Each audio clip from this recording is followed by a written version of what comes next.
Republic of the Philippines for more than 75 years. Ito po ang Presidential Broadcast Service.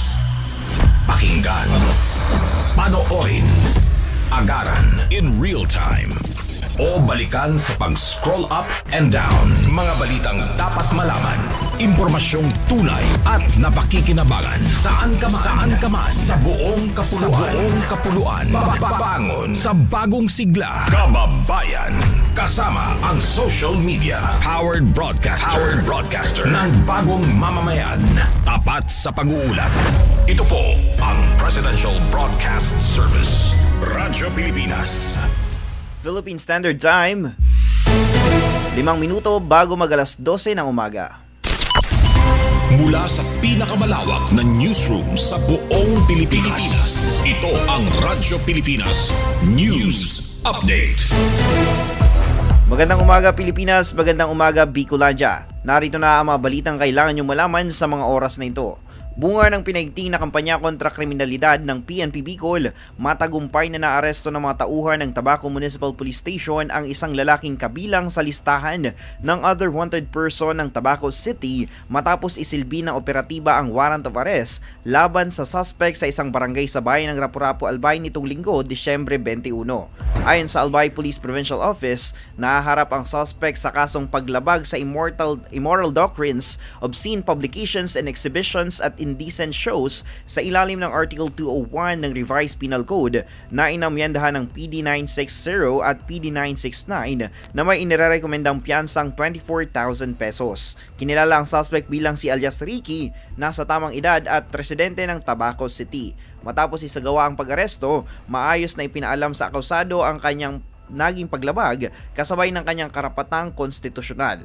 Kasalukuyang nasa kustudiya na ng Tabaco CPS ang suspect para sa kaukulang disposisyon.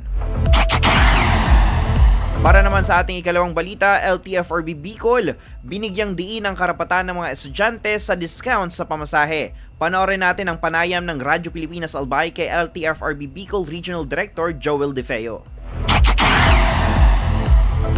In accordance with the due process clause na ito ay itinakda ng ating konstitusyon mismo na bigyan nating pagkakataon ang bawat partido na magpaliwanag. And after due consideration, ito po ay ating dinidinig dito sa opisina at kung sino man po, kung may pagkakasala po ang ating mga operator, ito po ay pinapatawan natin ng kaukulang penalidad. May patakaran tayo niyan, ano? Kaya nga sabi ko sa ating mga student discounts na yan, ano? So, kung titingnan natin, sabi ko sa kanila, sundin natin itong mga patakaran na ito. Kasi sabi nga nila, may nagre-reklamo dyan. Pag linggo daw ba? Regular, hindi itong season na ito, no? Sabi ko, yan po ay papunta sa eskwelahan. So, kaya bigyan ninyo yan kahit linggo yan kasi papunta sila doon kasi Lunes papasok. Yun po ang pinapaigting ko dito na programa. Pag pauwi din sila kung Sabado yan, they are entitled.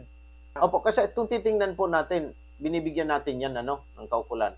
Sabi ko nga, estudyante, ito naman ang mga PWD. Ito po, day-to-day ito nila, parang year-round ito ng mga discount nila. Kaya i-observe natin. May mga alituntunin tayo dyan na binibigyan ko po ang ating mga kooperatiba.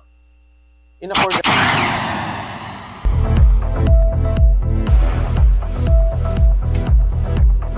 Sa ating huling balita, Daraga Police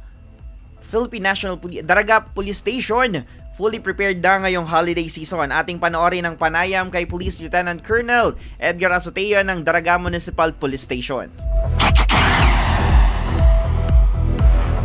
Magandang umaga po.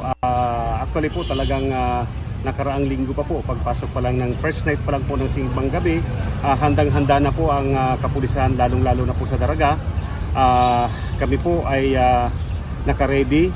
Lahat po ng mga, lalong-lalo ng mga simbahan, mga business establishment, tapos places of convergence, lahat po tayo may nakalatag na pulis dyan. 24 hours po sila dyan. Sa mga simbahan po natin, lalong-lalo na dahil nga po sa ito po ay sineselebrate natin the birth of Christ na mayroon diyang simbang gabi at simbang hapon, early morning, saka mayroon po tayong nakalatag na pulis dyan. At malaking pasalamat din po natin sa ating butihing Regional Director na si Police Brigadier General Miranda na talagang kitang-kita naman po natin, marami pong nakalatag na pulis dyan. Galing po yan sa Regional Office 5. may inugment po sa atin umaga at saka sa hapon. At mayroon din po tayong Regional Mobile Force Battalion na pinadala din sa atin na 24 hours din po sing tumutulong sa atin.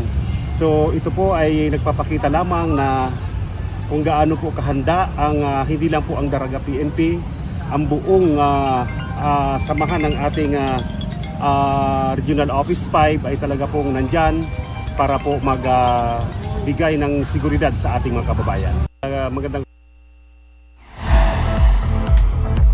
At yan po ang paspasang balitaan natin ngayong umaga. Upang manatiling updated, like at i-follow ang aming official social media accounts at Radyo Pilipinas Albay. Lahat yan para sa Bagong Pilipinas. Ito po si Emmanuel Mocodi ng Radyo Pilipinas, Radyo Publiko Albay. We know you're always on the go. Pero ang mahuli sa balita is always a big no-no. Kaya Radyo Pilipinas is here to keep you updated. Reliable news delivered to you as it happens. Para sure na wala kang mamimiss. Bookmark our website at www.radiopilipinas.ph. Follow us on Twitter at Radyo Pilipinas 1 and like us on Facebook at www.facebook.com/Radyo Pilipinas 1. Together, let's dismiss disinformation. Radyo Pilipinas.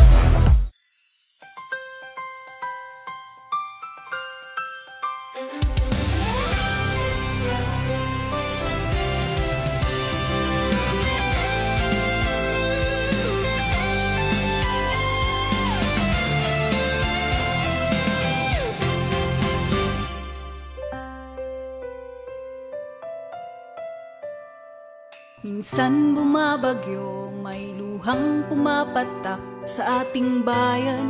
Sa bawat sulok may bakas, ngunit sa dilim may ilaw na magliliwanag. Ang boses sa himpapawid, nagpapaabot ng yakap. Taon mang Pasko, sa bilog na probinsya, alisa sa hingong istasyon, Radyo Pilipinas Albay. Abot kamay na Pasko, narito na ating salubungin. Sa himpapawid, kami kasama ninyo. Patuloy ang serbisyo publiko.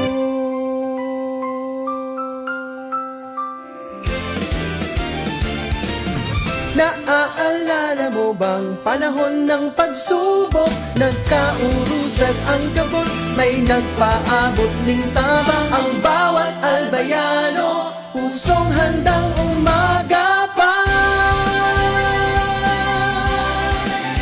Ngayong Pasko, sa gitna ng lamig, init ng pagkakaisa, ibahanta. Liwanag ng mayon, saksi sa ating tibay, ilaw ng pag-ibig, huwag kalimutan. Sa Radyo Pilipinas Albay, sa iyong kaugmahan, patugto matutuunan.